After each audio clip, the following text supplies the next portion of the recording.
भाऊराव देवव्रत सेवा न्यास लखनऊ की ओर से हर वर्ष युवा साहित्यकारों को सम्मानित किया जाता है। इस वर्ष भी पंडित प्रताप नारायण मिश्र युवा साहित्यकार सम्मान के लिए प्रविष्टियां आमंत्रित की गई हैं। पुरस्कृत होने वाली रचनाओं की विधा हिंदी में लिखित काव्य, कथा साहित्य, बाल साहित्य, पत्रकारिता और संस्कृत भाषा में लिखित ग्रंथ की समस्त विधाएं हैं। साथ ही हिंदी से इतर भारतीय भाषाओं के क्रम में तमिल भाषा में रचना करने वाले एक साहित्यकार को पुरस्कृत किया जाएगा।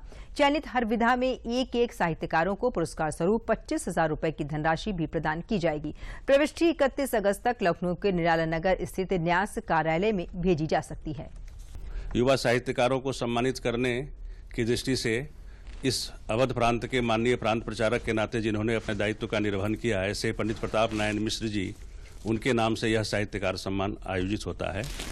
प्रतिवर्ष 40 वर्ष से कम आयु जिनकी है, ऐसे देश के किसी भी भाग में जन्म लिए हुए साहित्यकारों से प्रविष्टियां आमंत्रित की जाती है और उन प्रविष्टियों के आधार पर उनका चयन होता है तथा उन्हें पुरस्कृत किया जाता है। पुरस्कार स्वरूप उन्हें 25,000 की धनराशि, अंगवस्त्र तथा प्रताप जी के द्वारा लिखित साहित्य उनको प्रदान किया जाता है।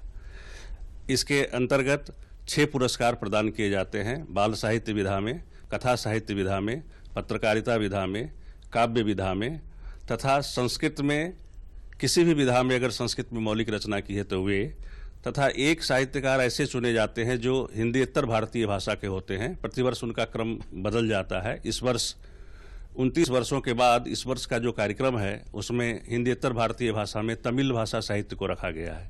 तो इस प्रकार से 31 अगस्त 2024 तक प्रविष्टियां मांगी गई है।